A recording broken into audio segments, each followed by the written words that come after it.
All right, so what's up, Kieran? How's things? Thanks a minute for How are you coming getting on. on? Thanks for having me. Yeah, I'm all good. I'm all good.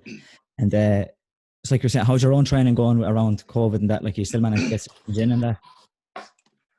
Still able to like keep training. Obviously, it's a bit different as regards like like having before COVID. Obviously, you'd have as many training partners as you want, and you're kind of spoiled for choice. Do you know what I mean? But just kind of getting on it or getting on with it, and doing whatever I can to stay fit and stay in shape and not competing in a few weeks' time. Just in around a month's time. So trying to get ready for that and just do anything I can just to stay in shape and and stay sharp and that. But I've been training years, so like it's in the muscle memory and that. So it's just keeping the mind sharp and keeping the body right, and eventually just going out and doing my thing. Yeah. You competed a couple of weeks back as well, didn't you? Was it last week, 2 weeks ago?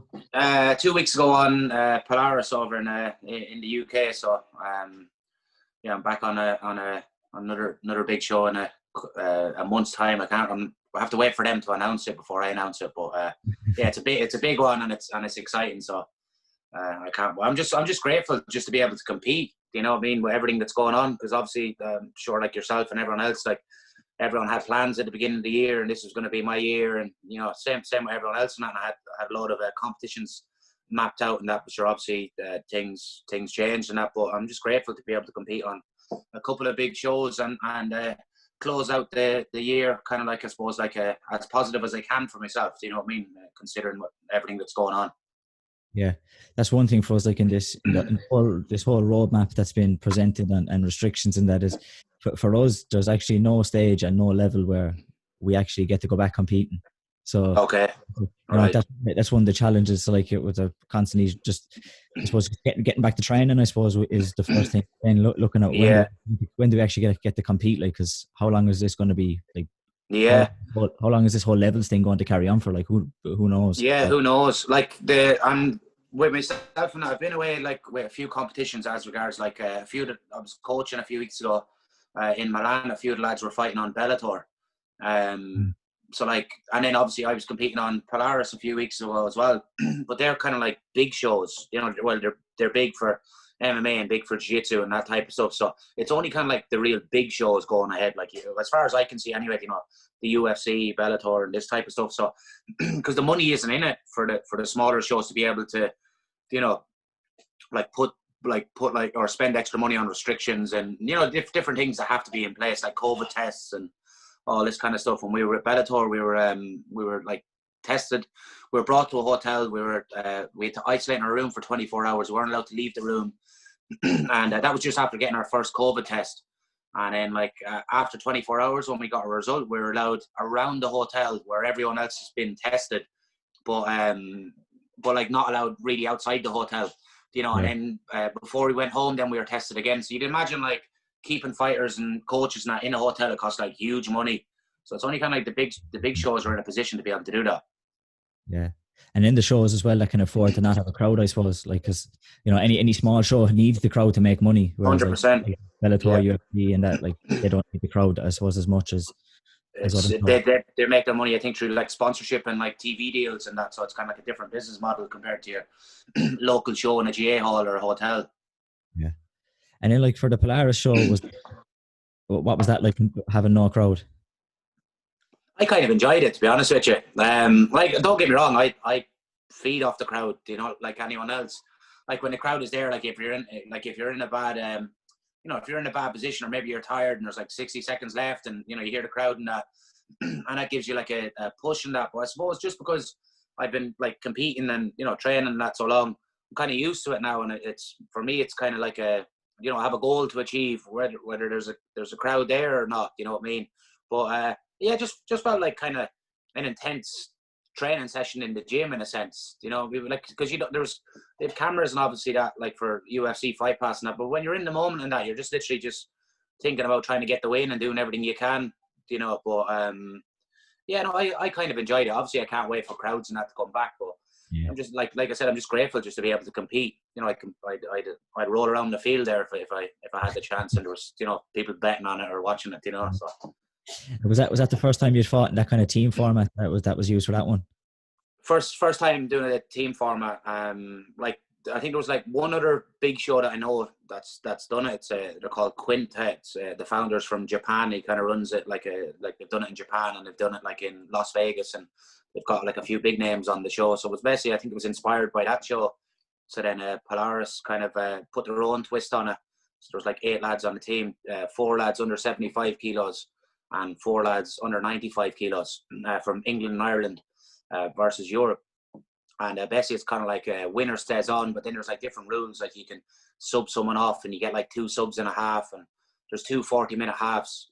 And there's a running clock for 40 minutes, then there's a break, and then a running clock again for 40 minutes. It's basically, like when there's a submission, then you rack up points and that type of stuff. So it was a cool format, and it was like a, you know, like I didn't feel like that much pressure. Obviously, you've like said the pressure that you need to do well, and you know the feelings that come with competing and that type of stuff. But it was a lot more of a team feel, which is cool, because you don't really get that when you're doing obviously individual sports. You do when you're preparing for competitions and that, but when you're actually out there, you're out there on your own. Do you know what I mean? So it's nice to be able to have 7 other lads there, kind of like, you know, pushing you on, and you know, like you see them doing well or whatever, you know, you're obviously getting behind them. So it was nice to kind of experience that, because I haven't really experienced team sports since I was kind of like younger. Obviously, I played like a bit of like, you know, played soccer and GA and that type of stuff, but I obviously haven't felt that like in a good few years. So yeah, it was different, and it was fresh, and you know, something, you know, I really enjoyed it.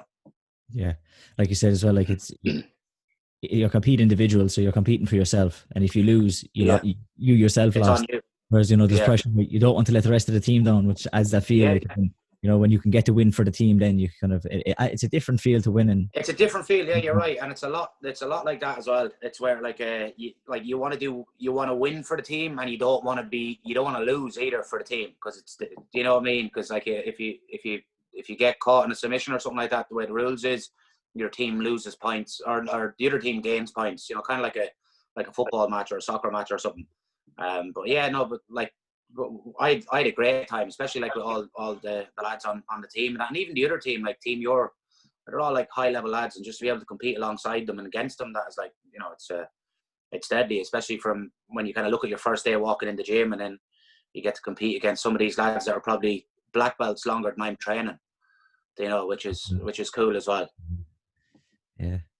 So like, I know you mentioned you played some other sport. When did the martial arts? When did you start jiu-jitsu? When did you start training in martial arts? Where did that kind of journey begin? Martial arts started from 7 years of age. I kind of grew up in London for a few years with my parents and that. Like there wasn't much work in Ireland, so my dad and my mother moved to London. You know, like a lot of Irish families in that years ago. We were over there for about 10 or 11 years. My dad was mad into like you know, he did kickboxing and like Shotokan karate and, you know, whatever was around at the time and that type of stuff. And our house was kind of, the flat that we lived in London was like full of like nunchucks up on the wall and samurai swords, and there was like Bruce Lee DVDs everywhere, you know, like Enter the Dragon and The Way of the Dragon, all these different DVDs. So Bloodsport and, you know, all the Van Damme movies and everything else. So we're kind of like we were brought up like around martial arts. You know, my dad was always big into sport and martial arts and fitness and everything else. So 7 years of age was my first introduction to was karate. I started, and then I went from karate to, I kind of kept doing karate, but I joined boxing at a fairly young age. I was probably maybe 8 or 9 or something like that when I started boxing. And I trained with a lad called Clint McKenzie. He was Duke McKenzie's brother. I don't know if you know him. He's a professional boxer. I think one of them were in the Olympics as well. So I was very lucky that their house was literally like, or their gym was like 2 minutes away from where we were living in London. We were living in a place called Herne Hill. So we were very lucky that we were able to, you know, jump into his place. And then we moved back to Ireland, kind of went away from it for a while. You know, played soccer, GA, you know, did the kind of usual thing you do in your teenage years and that. And then in my later teenage years, then I started back boxing, and then went back or joined kickboxing. Got my black belt in kickboxing, and at the same time when I was kind of doing kickboxing, I found MMA. So I found MMA and jiu-jitsu around like say 20 years of age. So that's about 13 years ago, or 12, 13 years ago or so. It was like 2021 when I started it, and trained MMA and fought MMA, and then just kind of like fell in love with jiu-jitsu, and that's it. You know, obviously I have the gym my own where we do MMA and kickboxing, wrestling and jiu-jitsu and that. So I managed to kind of like build a little bit of a career for myself of doing jiu-jitsu, you know, coaching it and competing in it. So that's how it all started. Yeah. And so, like, what you had to do, did you always compete, like even in karate or kickboxing, were you always competing in martial arts, even? To be honest with you, at a young age, I wasn't really competing too much. You know, it'd be like just your local, not major or anything like that. You know, you'd have like kind of just like different in-house type of tournaments and that. You know, nothing too, you know, nothing too intense or anything like that. But when I got into like say kickboxing and that's when I started to compete at like, you know, the Irish Open and that type of stuff in City West, and then obviously found Jiu-Jitsu and MMA, and then from there then I just like, that's how I kind of learned how to compete, I suppose. You know, and obviously I played soccer at a decent enough level when I was younger, and you know, played football and all that type of stuff. So I was competing, but it's not the same. You're competing like with a team.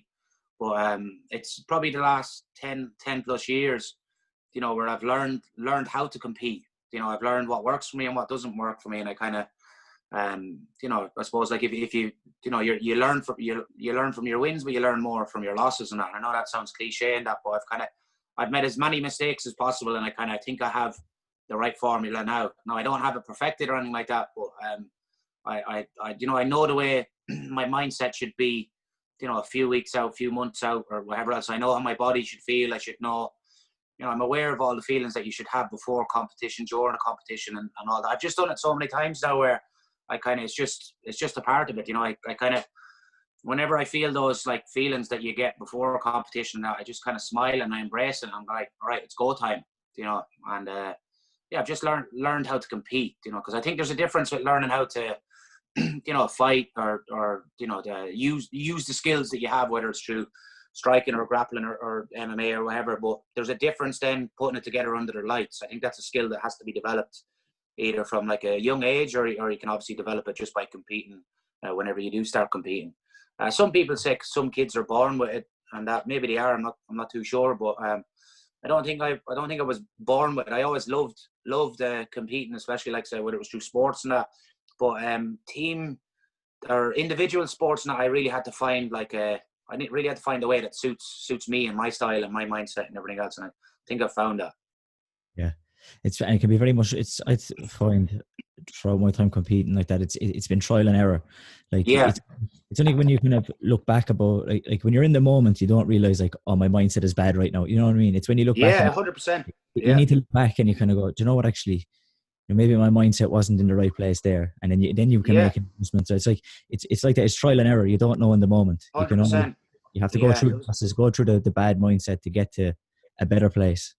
Yeah, exactly. And I just while you're saying that, I was actually thinking like when I fought like probably 2010. I think it was 2010, 2011. I think 2010 maybe. And it was at a big enough show in the King's Hall in Belfast. It was called Cage Contender. They're on Satanta Sports, and I think they had like maybe a deal with Sky Sports as well or something at the time, but definitely Satanta Sports anyway. And there was big enough crowds at the venue and everything. It was like 2,500 they'd hold. So it was a big enough show, especially for the level I was at the time competing at that show. And I'm not saying it was at like high level or anything like that. If anything, it was probably a little bit rushed or, you know, or whatever else. But I just remember before I used to walk out, it was like the mindset of like nearly like being angry was going to get me better. You know, like my coach would like slap me in the face and this type of stuff. And it's over. Like that didn't work for me. You know, I didn't win the fight or anything like that. So it didn't work for me.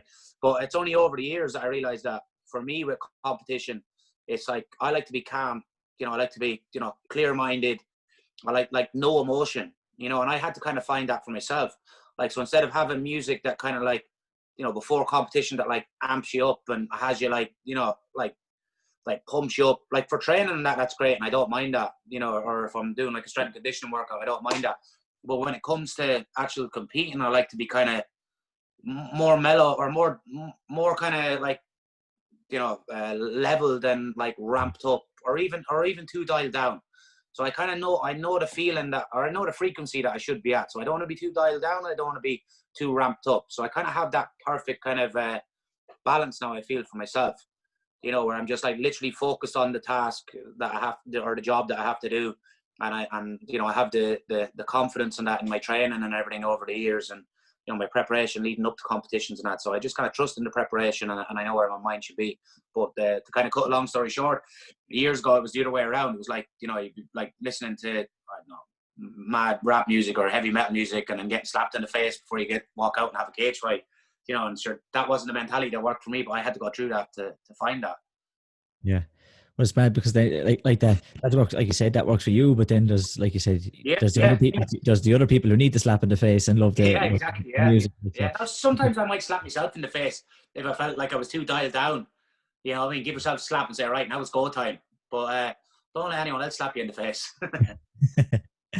There's plenty of time for that in the cage, I suppose, you know. There's plenty of time for that, yeah. So then, like, how long were you training MMA before you started fighting? Because I like, am I right? You had mostly professional fights. Yeah, we were kind of. It was a bit different back in the day. It was kind of like we were only training a couple of years. Might have been training like a year or two before it was like, do you want to do a pro fight? And then like you'd have to jump in and do a pro fight. Some lad would be like 6-1 or 8-2 or something like this. And you'd be like 0-0 or 0-1, like, you know, fighting these lads. And then like you do like a few pro fights. And then it was different back in the day in the sense that like they used to do it in classes. It was like A class, B class, C class. So similar to the way like Thai boxing and that is done now. So like A class back in the day was basically 5-minute rounds with elbows. B class was 4-minute rounds without elbows. Both of them you could wear pro gloves. And C class was bigger gloves, which were 7-ounce gloves with no elbows. And then there was a different kind of form of C class. Like in the north, you used to be able to like.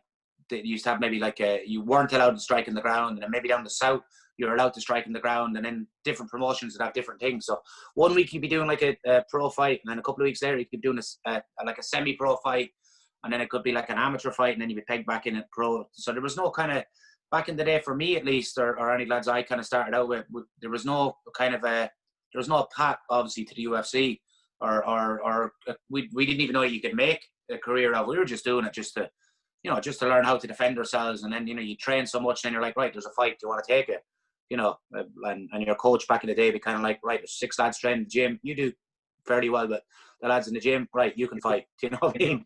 Yeah. So that was the mentality in that. But look, I've learned a lot from, you know, from I think all the lessons I've gone through has made me like a better coach and a better competitor, you know, because we've made all the mistakes from like taking silly fights to cutting weight wrong. Like cutting weight back in the day was like ridiculous the way we used to do it. We used to like get into a sauna and like sit there for like hours, like to cut like 9 kilos. I walked into a sauna before at 86 kilos. This is the truth, on a Thursday night or a Thursday evening, and I had to make 77 the next day, you know, and I did it. And it was bad. It's a bit of a horror story in that, but I made the weight, but that didn't mean that I performed optimally or, you know, anything like that. So we've made all the mistakes, and obviously we're very lucky now to work with good diet nutritionists and lads that know how to weight cut and everything else. So, but yeah, I think just there's some lads, you know, I think like any sport and that you just have to,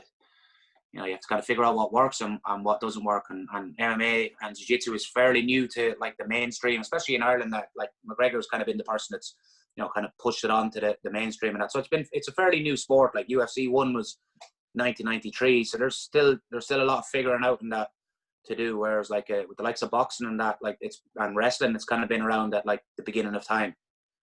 Yeah, you know, like that. Yeah, it seems at this stage like MMA or like UFC has been around for so long, but when you compare to like how long how long have they been playing top level like soccer in England? Like, you know, I know the Premier League as such, but you go back like the first division, like when you look at like how like other sport compared to other sports, it's like it's still so new. But just like even like the likes of like England, like what did they win the World Cup in '66 or something? Yeah, exactly. You know, and they're still going on about, but but like if you look at like UFC 1, that was in 1993.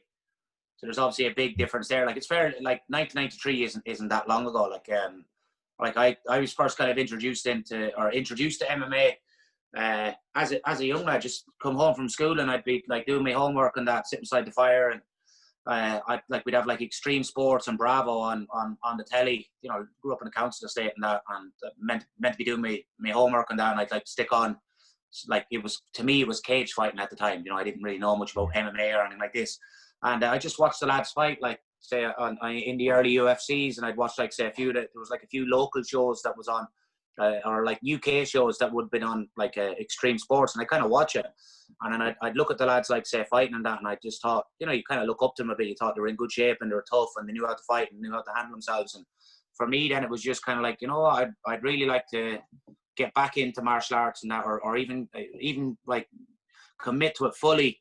You know, just to kind of learn how to defend yourself and for something to do. You know, and that was it. And that's kind of probably the reason why I kind of picked back up on you know, jiu-jitsu and kickboxing and everything else. Just kind of inspired by just watching, you know, fighters doing their thing. And for some reason, it just kind of like clicked with me. Yeah. I think that's nearly how most people nearly came across it, like nearly stumbled across it, just flicking through the channels. Stumbled across it, yeah. What's this? Yeah. Yeah, I remember even though like one of the big things that got me interested, I suppose, in MMA or even UFC was I ended up getting I'd seen some bits, like I said, on Bravo and things like that, but I ended up getting I got the like UFC Undisputed PlayStation game, so that's where I heard of most of the fighters and they're playing, and that's what piqued the big interest. But I wouldn't mind. What even got me there was I think it was Brock Lesnar was on the front. So Brock Lesnar, obviously, I'd heard from the kid and was as I knew him from the WWE. So like that's what even kind of got me more interested into buying the game, was because Brock Lesnar, you know. So and then you kind of it shows you that works, doesn't it? It shows you like about like them introducing like stars like Brock Lesnar and that. It does bring more eyes to the sport and a different audience to the sport. So I suppose that's why, you know, they brought him in at the beginning. Obviously, he looks the part and everything else, and he's the personality in that, but he brings in a different audience. You know, I suppose they were trying to do the same thing a few years ago with like CM Punk, but it obviously didn't work because you know, they obviously rushed him a bit and everything else, but they were trying to do the same thing. They tried to do it with James Toney as well, where he fought Randy Couture. You know, so they were kind of building up the boxer versus the MMA fighter thing and that type of stuff. Yeah. So, like, when did you come across then to John Kavanagh and training under John?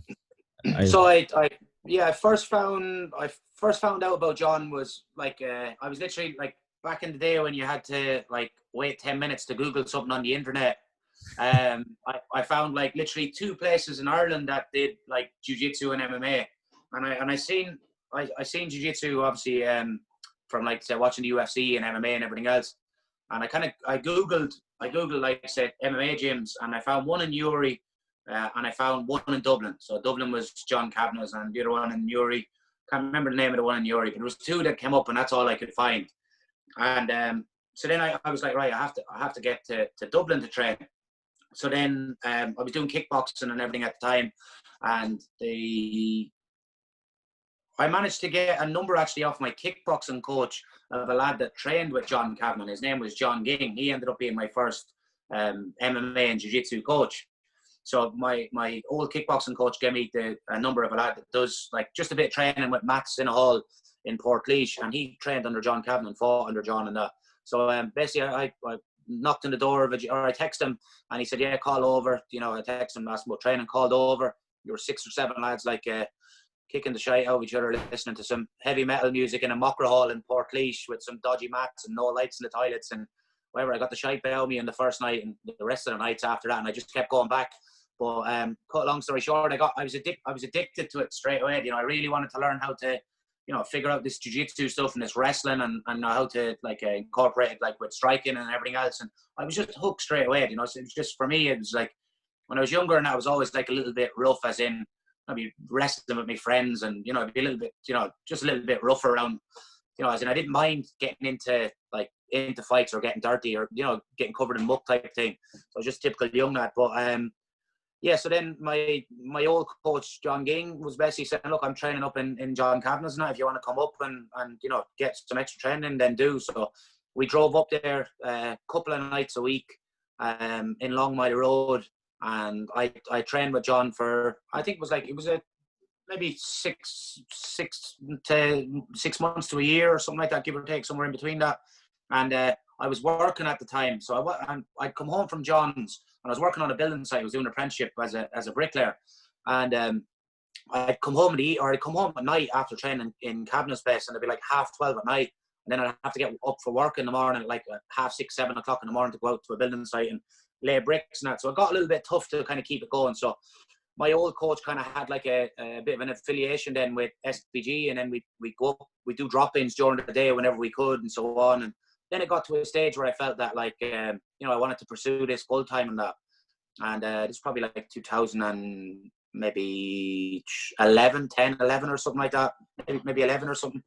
And I decided to just go train with John full time, and I just jumped in on the pro sessions and was training with the MMA team and the jiu-jitsu team. And then I've obviously got my belts and that off John, and got my black belt 2 years ago off him. And so the rest is history. We kind of opened up our own school, SBG Tullamore, which is an affiliate obviously of SBG HQ and that. So so that's the story in short. Yeah. And so did you move to Dublin then from no, or did you up and down? Drove up and down every day, or every when we were training during the day, we were up there 4 or 5 times a week during the day. It was just like a job, So I actually to go back a little bit, the time of the first or the last recession, I don't know, what was it, 2008 or 9 or something like that. That lasted for a couple of years. So basically, we got let go from work. I finished my trade as a bricklayer, got my papers, and that my dad wanted me to do it when I left school. He wanted me to get some type of trade underneath me. He was a builder, then basically when we all got let go from work, for me it was just like, right, now I'm going to pursue training full time, and I ended up training with John up in Dublin during the day, and then I eventually opened up my own club, which was literally only just to make me a couple of quid just to be able to drive up and down to Dublin, buy the bare food and pay my membership in the gym and that up in Dublin. And just I didn't even know where I was going with. I just knew I loved training, and this is what I wanted to do. You know what I mean? I didn't have like a plan mapped out in my head or anything like this. Obviously now the plan is a little bit more. I know where I'm going now, or at least I know where I want to go. But back then I was just training because I really enjoyed it, and I was just seeing small improvements each week and everything else. And then I opened my own gym to make a few extra quid just to survive, and just get by in that. And then it just turned into something else. It turned into kind of what we have today. We have like a fitness gym, and we have like MMA, jiu-jitsu, kickboxing, wrestling. We have a big kids program and everything else. Obviously, it's all kind of changed a little bit with COVID and that. But we have a great facility. We have a cage in it and rock climbing wall, and we have we've just under 200 meters of mat space, and we have a CrossFit gym inside it and everything else. And that was all built. That was all for me when I opened up the gym. That was started on the back to work scheme. I got I think it was like 50. I think I had about 1,000 or 1,500 quid from the back to work scheme to help me get off the dole and that. And and I opened up the gym and that. I borrowed a few mats, and then I built it from there. I bought a cage and bought kettlebells anytime I ran a fitness course, or anytime we did anything. If I ever got like a little lump of money. Now when I say a lump of money, like a few hundred quid or whatever you get, or maybe 1,000 quid if you're lucky, and I always threw it back into the gym, and I still do to this day. So that's why even with everything that's going on at the moment, with the COVID and that, obviously I'm not we're not in like a terrible position, as in like I own all the equipment and I don't have any like loans or anything like that. Obviously we've bills and everything, like insurance and rent and all that type of stuff, but I'm kind of lucky enough that I don't have a huge bank loan, and I built it from the back to work scheme. So I'm kind of like proud of where we've kind of brought it to, and yeah, it was basically on the dole after getting let go from work after the recession, and then opened up a gym basically during the recession. And when I went to the lady in the enterprise board or social welfare place, and I told her about my idea about opening up an MMA gym, and I tried to explain it to her, she obviously did, like no one, even McGregor wasn't even on the scene at this stage, And so I basically told her the crack in that, and she said, "Oh look, she basically said no, come back to me with another idea." And then I just said, "Look, just trust me on this. Give me just one chance, and I promise you this is going to work." And I basically just told her how it was, and I told her why it was going to work and everything else. And I told her I was at rock bottom, I've nothing to lose, and look, I'm good at coaching and that, and I believe if you give me an opportunity, I'll make this be one of the biggest gyms, or the biggest gym around the Midlands and so on. And I never look back. I haven't seen that lady since or ever, but I'd like to see her again and say thanks for giving me the opportunity. It was only 1,500 quid, and it wasn't much to open up a gym, but that's all I needed. I just needed just a little start, a little push, and that's how it all came about. Yeah, that's class. Just that, like you said, you just start the classes from just a couple of just to make a few quid to start, and then going like through then to build it. That was it. There now. Yeah, it was just to pay for my fees in Dublin and go up and down to Dublin and be able to have a bit of food and whatever else. I wasn't looking for you know, anything else. Like, you know, obviously everyone wants nice things and that, but I was just happy just to be able to train and that. I just felt that when I was on the mats, and still to this day, when I'm on the mats and I'm training and that, like I have no worries in the world.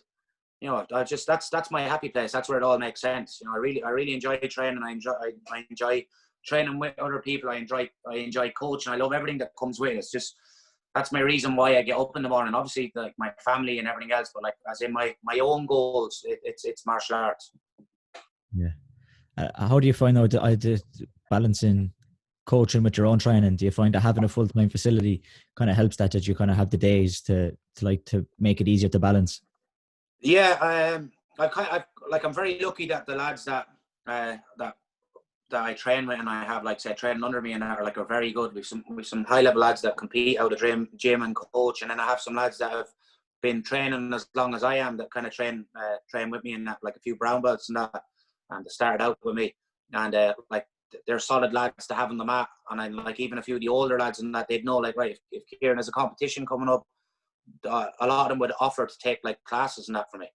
You know, so if I was a couple of weeks out or something like that, a lot of lads, like, they're very good. I have a great team and that behind me. So it's obviously there's that saying you hear, it takes a village to raise a champion, you know, or whatever, you know. So that, yeah, I have a lot of good lads behind me that help out, as in they'll coach classes for me, or they'll offer to coach classes for me. And then before COVID and that, like loads of different training partners, you know, high level lads, different shapes and sizes. So I'm very blessed with loads of mat space and that, where we can train, you know, from morning to night. Like before COVID and that, we were down training at 7 a.m. in the morning. This is kind of the way the routine was: 7 a.m. in the morning, and then it would be home, get a little bit of food. Sorry, it was 7:30 in the morning. Go home, get a bit of food, and I'd be back in the gym. I'd coach at 11, and then I'd train then at 12, and then I'd go home, eat, study, and then go back down, coach again, and then train again, and then like if I had another class to coach, I'd coach. And I've just always been in it, like the last few years, you know what I mean? Anything I do is either like recovering from my last session or preparing for my next session, whether that's true, like, you know, just trying to get a bit of rest or food, or it could be just like studying and taking notes and watching matches and watching fights and that type of stuff, and, you know, trying to add stuff into my own game, and, you know, trying to add stuff into the lads' game, or, you know, maybe like even just teaching content, or, you know, different content to teach, and like we have a syllabus that we have in our place and that. So just having, like, you know, just having all my classes planned and that. So I try to teach I tried to have like a class plan like the way teachers would in school, you know, and a lot of my coaches do that in the gym as well, where they'd write out that, you know, we'd all know the position that we're teaching each week, and then we'd know the objective and that of the class, and, you know, we'd always kind of bounce back and forward with each other. So yeah, I have a great team around me, from my training partners, the coaches in the gym, to, you know, my own partner Jamie and that. So I'm very lucky. Yeah, I tell you that it does make a difference, doesn't it, when you turn up with the plan already done. If you're teaching on the fly, 100%. Sometimes it doesn't go so well. You need to have that. Yeah, 100%. Even like if I went to, you know, if you're in a different country or you're in a different gym, maybe you're traveling somewhere, and then someone says, "Oh, Kieran, you know, would you like to teach a class?" Or, "Here, do you want to teach this class?" And it's on the fly. Now, I don't mind. I love teaching and that, but I'd way rather have a class planned out to teach. And like, for a few different reasons, right? You can obviously teach class on the fly and that, but I find that if I walk away from a class that I just try to teach on the fly, I'm leaving out one or two little details that I would have, when I'm driving home, I'm like, oh, I should have showed them just that little detail. You know what I mean? And then that would bug me a little bit. Like, I was like, oh, you know, if I seen them again, I'd probably say to them, "Oh, look, remember we did that class or whatever, like, there's a little detail there I want to show you." It's just the type of person I am, or whatever. But that's why I'd rather have it like wrote down, and then I'm like, right, this is the plan of the class, this is the objective, and this is the detail that I really want them to get, rather than just going and teaching just random moves. And that's all right as well. And maybe everyone else enjoys the class, but for me, I just want to make sure I give it 100%. You know, and I do it to the best of my ability, and I find the best way of doing that is writing it down. Yeah, like you said, yeah, like the person in the class might not even have known you were going on the fly, but just you'll have known, and it won't have been as good as you feel it could have been. Yeah, you know, I feel like I'm letting myself down as a coach, and that, so I'd way rather just be prepared. You know, I feel I teach better classes and sessions when I'm prepared and I know what I'm teaching. And even like, I find that like writing something down, whether I'm like studying technique or anything like that for myself, I find when I write it down, it becomes a physical thing. And a lot of the time, just the way my brain works, if I write something down, a lot of the time I don't even need to look back over it. It sticks in my brain for whatever reason, just a lot easier than it would as if I just watched hours of tape or watched hours of fights and matches and, you know, technical instruction. If I write it down, then I can kind of get it. Or I might maybe read over it once or twice, and then I just kind of have it in my brain. So especially for when I'm learning new technique for myself, you know. And so, like with the gym, I know you've mentioned, like, obviously COVID has changed some things. Have you been able to, are you having any classes or any sessions running at the moment, like for your members, or is it completely stopped? So we're semi-open in the sense that, like, we have we have like a fitness area where we have, like, you know, squat racks and, you know, pull-up bars and assault bikes and rowers and all that type of stuff and kettlebells. So, you know, under the guidelines and that, we're allowed to do individual training. So the lads are allowed to go in, they have their own section and that, and then just go in, just do their own program. Maybe some of the lads are on their own strength and conditioning program and that, so they can kind of do that. And then we have like another area, we call it the gorilla pit. It's so we have the main mat, the fitness area, and then we have the gorilla pit. So the gorilla pit is basically a big area where we built a rock climbing wall. I built it. Well, when I say I built it, I did the donkey work with one of the purple belts in the gym. He's an excellent carpenter, and I just kind of laboured for him.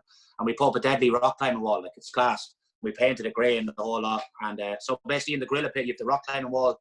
We have the octagon, and then we have a big mat space, and then we have loads of boxing bags and that for lads to go in and work away. And we have them spaced. I think they're about 3 meters apart. We kind of moved them around a little bit. So there's loads of rooms there for lads to go in and just tip away on the bag and book in for a session and do that type of stuff. Maybe climb the wall or, you know, do a bit of mobility or whatever it is they want to do. So even with the kids and teens program, one of our coaches, Jack, he's very good. He's a purple belt under me. He teaches the 10 to 12-year-olds. Oh no, the teenagers. Sorry. So the way our club is broke up, it's 4 to 6 years of age is spider monkeys, 7 to 9 is chimpanzees, 10 to 12 is gorillas, and then 12 plus is silverbacks. So he teaches the silverbacks. But he did some kind of like movement drills with them yesterday where they're in their own sections and that. But he's breaking down tape. He has a projector of, like, say, matches and fights and that. So he breaks down, you know, it could be maybe, for example, like just say he was teaching like I know he was doing a thing on guard retention, so to stop someone from passing your guard in jiu-jitsu or MMA. So he was showing them tape on that through a projector, and the kids loved it, you know, which was a great idea, you know. And then one of our other coaches, she was teaching the smaller kids, did like a fitness workout with them, did some movements stuff with them. Obviously it's individual stuff, and then she got them to do like a little bit of yoga and meditation at the end, you know, which they kind of enjoyed. You know, they're all kind of doing their own thing, but they're in their own little sections and that, you know. So yeah, it's.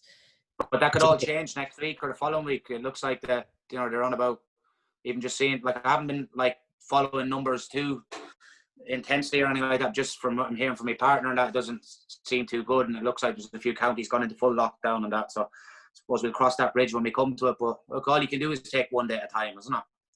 Yeah, that's the way we've been. Like in our club, like we're lucky enough now. We do have our own training facility. Like, we're not in a community hall or anything like that. You know, like when we first came back, it was like we were started with the like pods of 10 or whatever, and it was like, oh great. Yeah.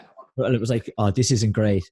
Jesus, hopefully now in the next couple of weeks we'll get to go back to something normal. And then when we thought that we were going to go forward, we ended up going back where it was okay. Now we can have pods of 6, and then it's like you're thinking about the pods of 6, thinking, Jesus, I wonder will we get to go back to the 10? And then they're knocking you back again. It's like every time you think you're going to go forward, you're knocked back. It's yeah, it's hard, isn't it? Like, it's especially, you know, even with yourself and everyone else that trains, whether it's martial arts or sport or whatever.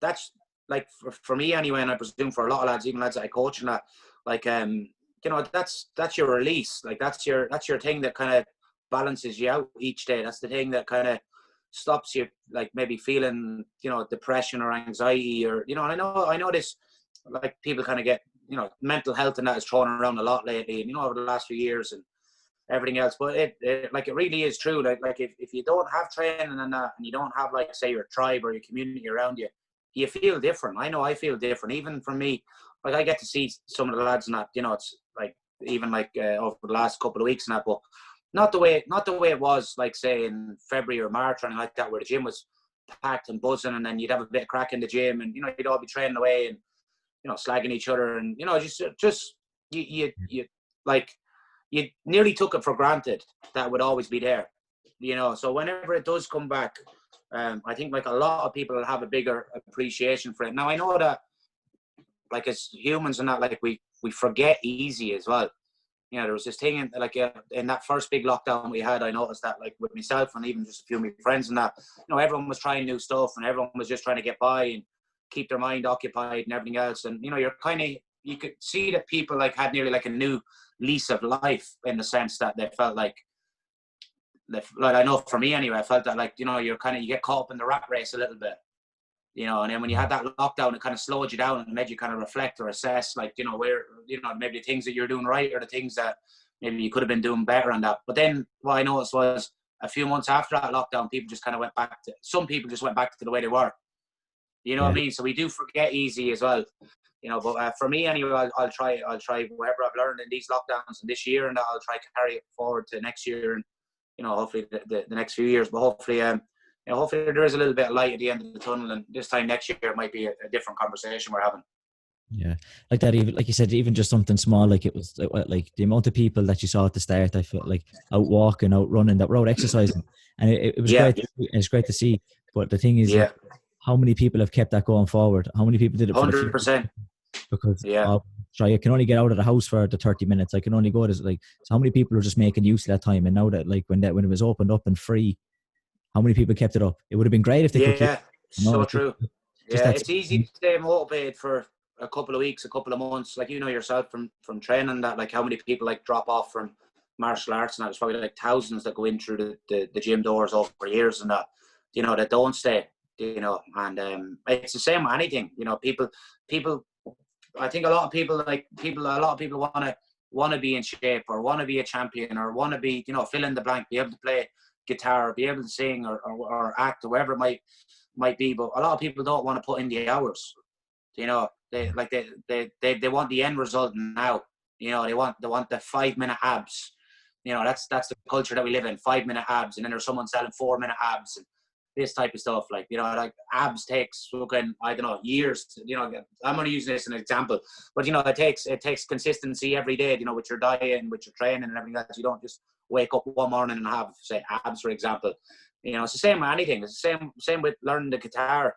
You learn a chord, and then you learn another chord, and then eventually you'll be able to put like a few bits and pieces together. I use the same example for jiu-jitsu when people come to the gym, in the sense that a beginner come in and they'd say, because jiu-jitsu is so foreign to people, especially if you haven't watched the UFC or grappled or done any type of grappling and that. It's so foreign to people. But the analogy that I use is, like it's like learning a new language. Jiu-jitsu is like, so you come to the gym, you learn a word, then you learn another word, then eventually you're able to put a sentence together, and then before you know it, you're able to speak the language. And I think it's just like, a lot of people forget that, you have to put in the work and stay consistent every day. And then, it's easily distracted with social media and that, one day someone wants to be ripped, the next day someone wants to be big, then they want to be like a gymnast, and then they want to be a fighter and that. So, there's so much information and so much content thrown in your face. I think people just run around and don't know what to be. Yeah, it's like or who to be even. Yeah. Like I said, like it's hard. It can often, like when you're learning one letter at a time, it can be hard to see where that fits into the big picture. Like 100%. So then, when you stopped competing in MMA, was there a particular reason why you stopped competing in MMA, or was it just you kind of were more in love with jiu-jitsu and you wanted to pursue that? It was like a couple of different things. I just felt that, like, for me, it was funny with jiu-jitsu and that. I didn't even like.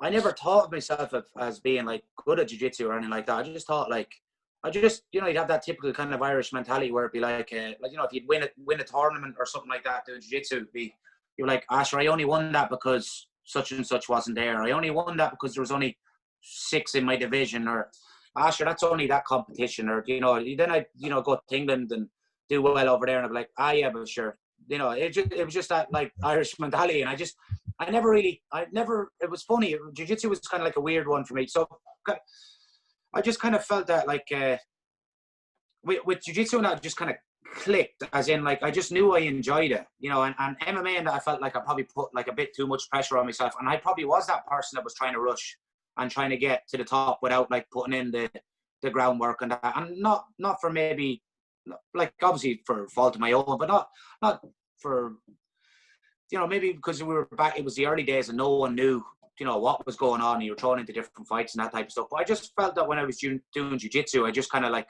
I got it, you know, and then with jiu-jitsu, competing at a high enough level in jiu-jitsu, I was still able to coach, where I found that when I was doing MMA and that, it really kind of took away from my coaching.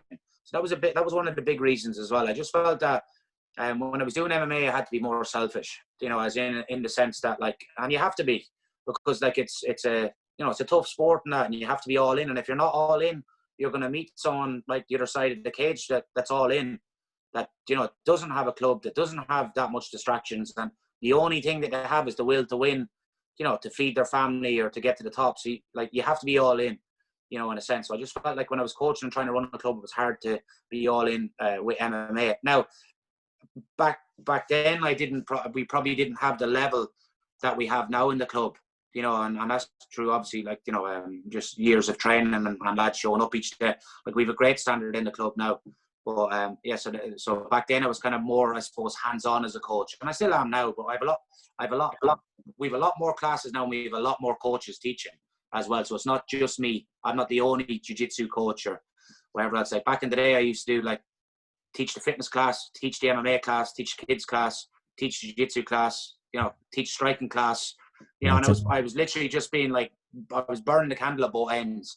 But yeah, so jiu-jitsu just kind of felt natural for me. I was just kind of always nearly putting myself down in the sense that I was like, yeah, sure, like he didn't show up to the tournament. That's the only reason I won that. And then one day I realized that, all right, you are actually like decent at this. Do you know what I mean? You're doing all right. Like you won, like look at the, like, I don't know what the reason was that I looked back and I was like, you won all those tournaments, or you beat that lad, or you beat this lad, and this kind of stuff. And I was like, you know, like, you're good at this, you know. And then that was the start of it for me. So from like purple belt onwards, I was like, right, you know, you can do well in this, you know, because the more I traveled in that, the more I realized that, and I still had the same mentality, like, I only did well with him because, you know, whatever, blah, blah, blah. But God, I was lucky enough to be able to travel around the world, you know, Thailand and America and, you know, over the UK and Iceland and a few different places, and train in different gyms, and some of the top gyms in America and that. And I was able to kind of do all right when I was out training there. And I know I was only training that, but for me, I was like, I'm just this Irish lad, you know, from Tullamore or wherever, and I'm able to do all right with some of these lads. Do you know what I mean? So maybe I will kind of keep pursuing this and keep working hard, and, you know, and that was it. So then I just kind of pursued the jiu-jitsu and coaching kind of a route. That's the route I'm down at the moment. I still get the itch to come back and do MMA. Like, I was literally doing MMA rounds a few weeks ago when we were allowed to. Jumped in with a couple of the MMA lads in the gym, and I did it like a few rounds, and I did like 6 5-minute rounds one night, one of the lads, and then the next day, then I did like another 5 5s with some of the, or was it 3-minute rounds? Maybe it was 3-minute rounds. Then the next day with some of the amateurs in the gym and that. And I really enjoyed just kind of training and doing some MMA rounds with them and that. And they obviously enjoyed doing some rounds with their coach, trying to beat me up and that type of stuff. So, but yeah, no, like I still get the itch, especially when I go to the big shows and I corner some of the lads, whether it's Bellator or, you know, any of those big shows like that. I get the itch and that, you know, so I think that'll just always be there anyway. Yeah. And have you pros coming out of your own gym, like that fighting on Bellator? Are they coming out of your?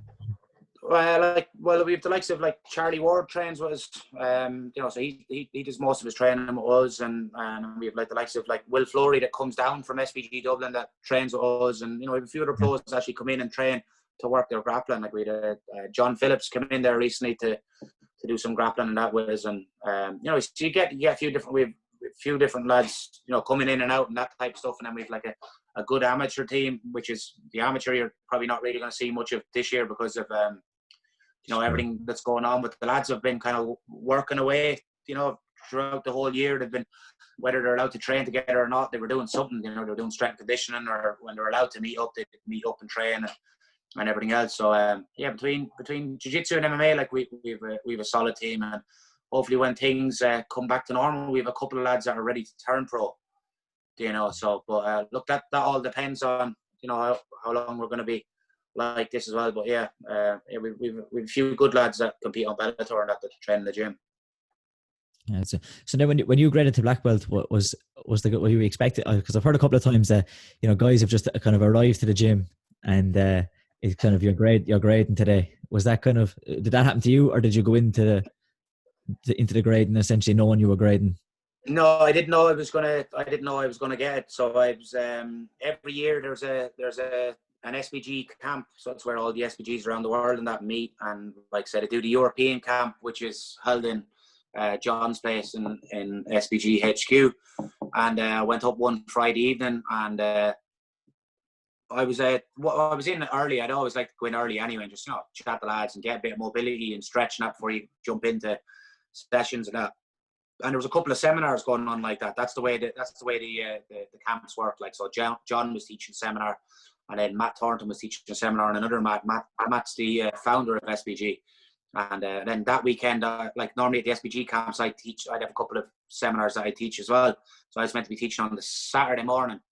So I was up there on the Friday evening in John's place. And basically, I was just training away and that. And then John's brought us all in at the end of the seminar, and he was saying that, you know, he handed out one black belt and then he handed out another black belt, and I knew like there were so many people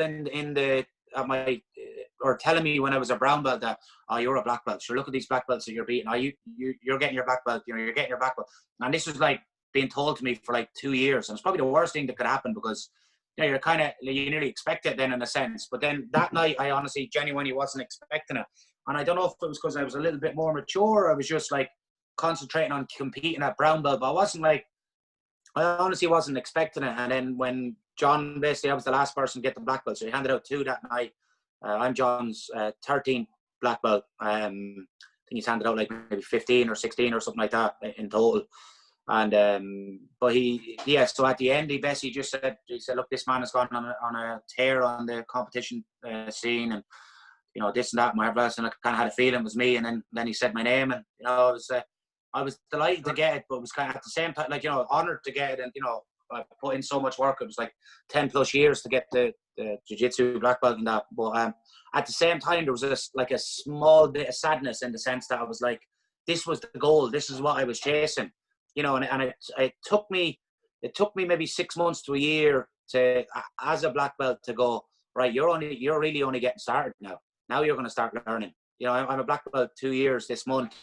I got my brown belt actually 4 years ago yesterday. So 4 years ago yesterday, I got my brown belt, and then 2 years later, I got my black belt. So I wasn't a brown belt for too long. I was a purple belt for about 5.5 years, which kind of stood to me when I went into brown and black, because I got them a lot quicker. But that night he gave me the belt, and then, you know, I was delighted and everything else. And then the next day, I went back up to John's and I taught a seminar, and then he arranged basically for me to do an Ironman. So an Ironman in SBG is basically where you have to like roll or spar, you know. So rolling is basically the jiu-jitsu version of sparring against all your teammates. So 80 people showed up to my Ironman, and I had to roll every single one of them from white to black belt.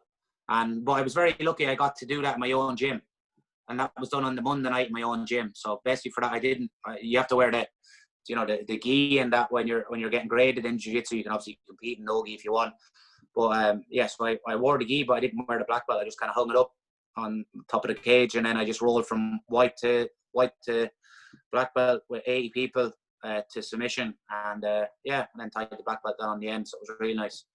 But when I did get it, like, in the sense that it wasn't like a complete shock to me, because I felt that, like, I was very grateful and everything, but I felt that, like, I earned it through hard work, and I earned it through ups and downs and beating some of the best lads, like, say, around Europe and that. And I felt, as a brown belt, you know, taking out some good black belts and that. So I felt that, like, I worked for it. You know, I wasn't given it.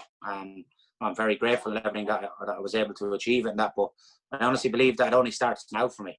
Now I'm really only starting to understand, you know, like the stuff that, you know, the small things that people don't see. I'm really starting to understand. I'm excited to see what I'm going to learn in the next few years as a black belt. You know, because in 5, 6-7 years time, you know, when I'm still a black belt, I know I'm going to be even better, especially like as a coach. You know, I'm going to know a lot more. I'm going to understand the why a lot more of techniques, you know, rather than just, you know, just the people that or the thing that everyone sees, you know. Yeah.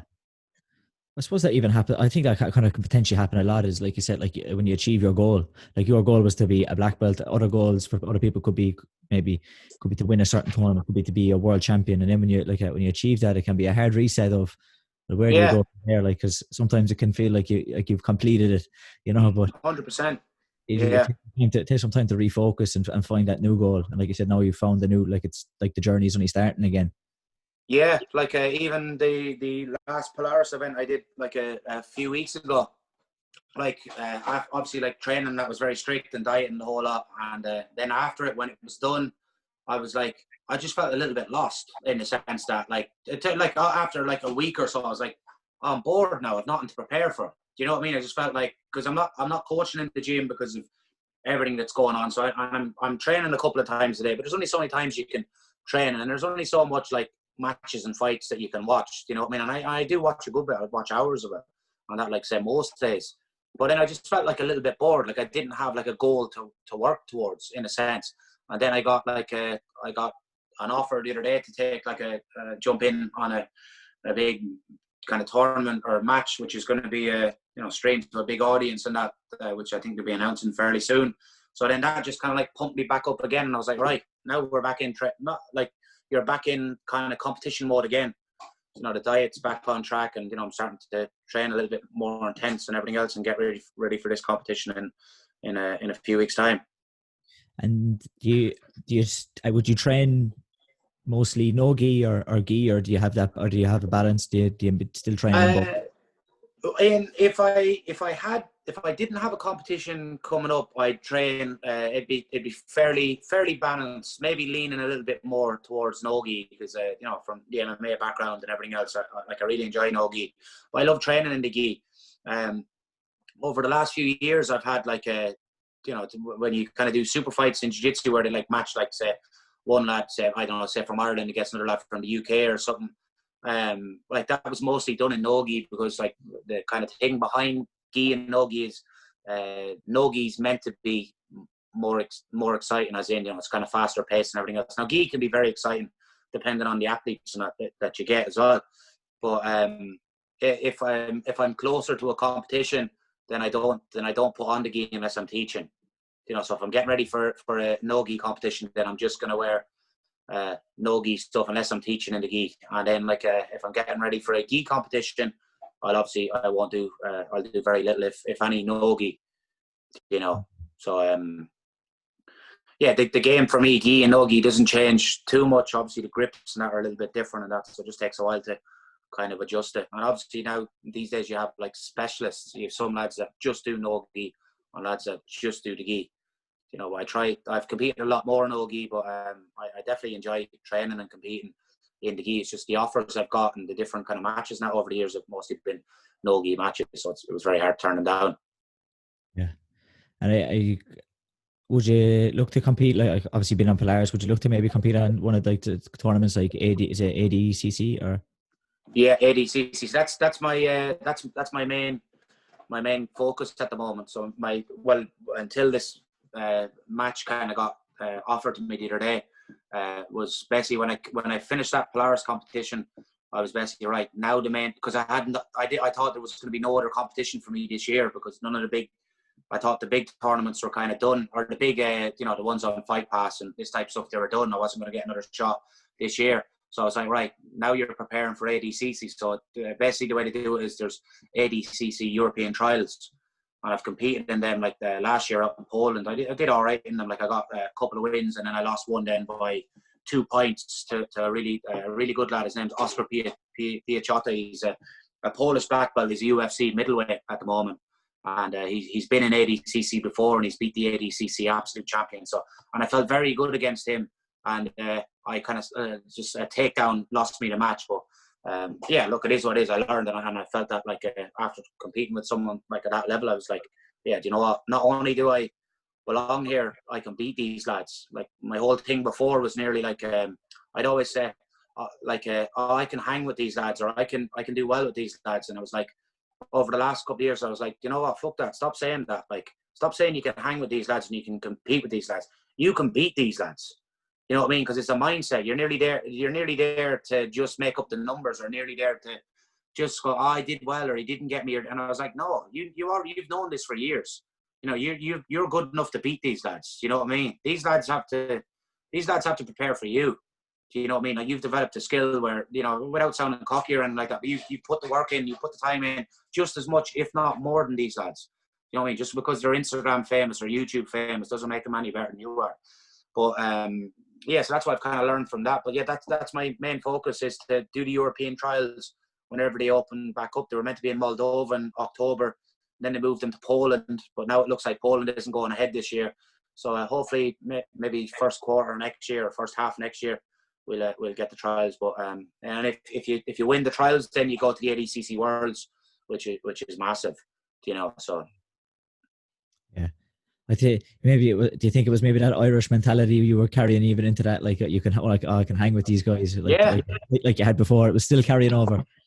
Yeah, 100%. Like, basically, like, you know, I don't know if it's from, like, you know, growing up in the country, or it's just like the Irish mentality, or, you know, growing up in a council estate or whatever. You know, it's just kind of like you know, it's always that thing about, like, be humble and, you know, don't be, you know, don't be cocky and this and that. But I don't even think that you have to be cocky in martial arts or anything like that. But you definitely have to have confidence, and you have to have confidence in whatever you do. You know, because if you're not confident, then, you know, what's the point of doing it in the first place? But I just think it's just been hardwired in us, like a lot of us as Irish people. Do you know what I mean? Especially, like, I don't know, maybe stemming from the years of, like, the Catholic Church and that, you know, in a sense. You know, the way, like, I know the way my granny and granddad and that used to be. And, you know, it was, the whole thing was like, you know, it was that, remember years ago, it was kind of like a little kid should be seen, not heard type thing. And, you know, and like, say, your granny and granddad would be afraid that the priest or the guard or the doctor or something would find out their business, or, you know, whatever it might be, that type of stuff. So I'd say that's kind of like hardwired in as some way.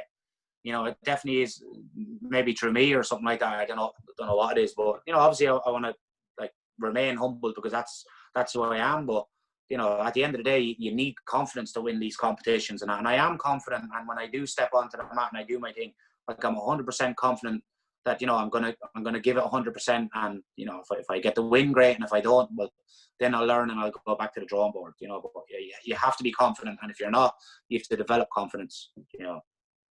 And would you be in the same weight class as, like, Gordon Ryan and that? Gordon Ryan's one up above me, thank God. So he's actually what is he? He's 1 or 2 weight classes above me. Yeah, so at the moment I'm 90 kilos. I'll compete in the 88 division in ADCC, and then I think there's a 99, and then there's like a plus 99 or something like that. You know, so I had 2 choices a year ago. I was like about 85 kilos, give or take, like morning weight. And I used to be a bit heavier, but I just, with all the training and that, like, obviously you lose a little bit of weight and, you know, under eating and nearly overtraining.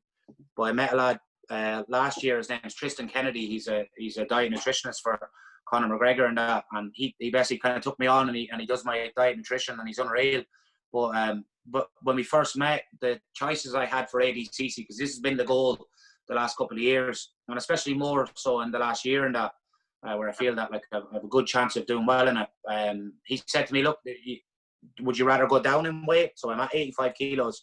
Would you rather go down to 77, or would you rather, like, build up to 90 and be able to, like, cut down to 88? And I've fought, like, and competed in different tournaments, whether it was MMA or Jiu-Jitsu, and cutting weight is never fun. You know, like, you just do it, and that's it, and whatever else. But me walking around at, like, 77 or 78 kilos, I'd be miserable. You know, I love food and I have a big appetite and everything else. So it was a no-brainer for me to kind of move up in weight, but not move up in weight class. Does that make sense? So I would have been, like, a bit heavier I would have been at the heavier end of the scale for my weight class rather than the lighter end. Like last year when I weighed in for the ADCC trials, I weighed in at like 84 kilos or something like that morning. And there's lads like cutting from 95 to make 88. You know, now strength was never an issue or anything like that with me or anything like that. But it does make a difference to have like a little bit of weight on your side. You know, a few extra kilos does make a difference, whether it translates through, I don't know, punching power, or even more so with grappling.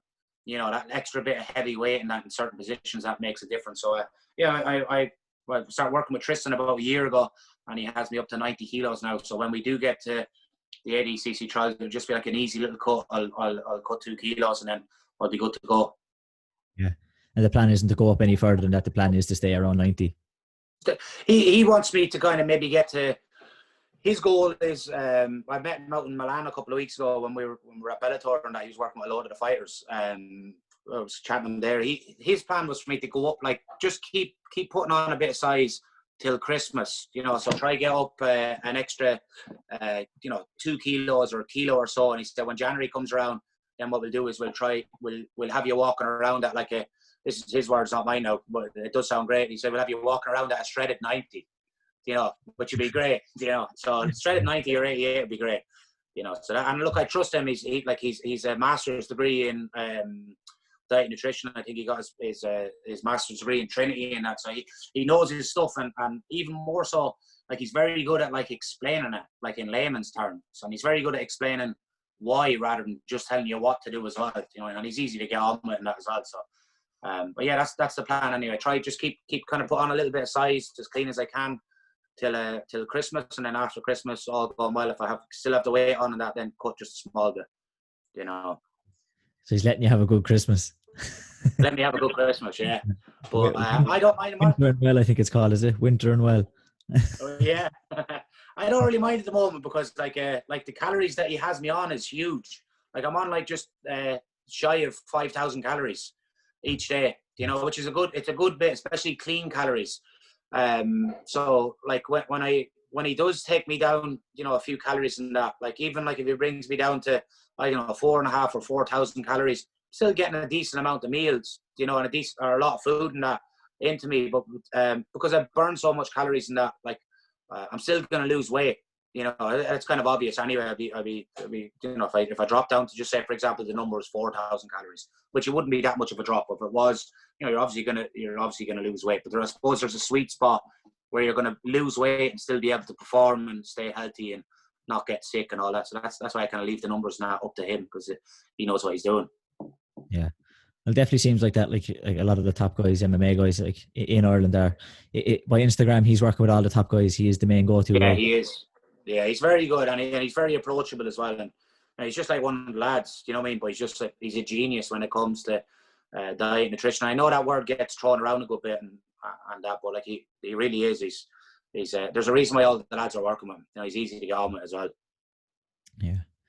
So I suppose actually just before we finish up, I tend to finish up with the question of if you had to pick a favorite fighter, who would you pick? It could be a jiu-jitsu fighter, it could be a boxer, it could be MMA, but any fighter in any sport, if you had to pick a favorite to watch, yeah, who would you pick? Favorite to watch, like if I'm gonna go, I could probably do a couple of different ones. Like I like boxing would have been Tyson. You know, I was a Mike Tyson fan. I used to watch Tyson fight. My dad used to wake us up. He used to be a doorman and that in London and even in Ireland for a while, and then he'd wake us up when he'd come in from the doors, and he, you know, me and my brother, and I'd only be young lads now, but I remember waking up for a Mike Tyson fight. It could be 3 or 4 in the morning, you know, when I was a young lad and that. So it'd be Tyson for boxing. For maybe MMA, there's a load for MMA for me, but one that stands out, I really like GSP. I like his you know, I like his mannerism. I like it now, like, you know, he's humble and, you know, everything he's done in the sport and that. You know, there's loads of different lads I like for different reasons and that.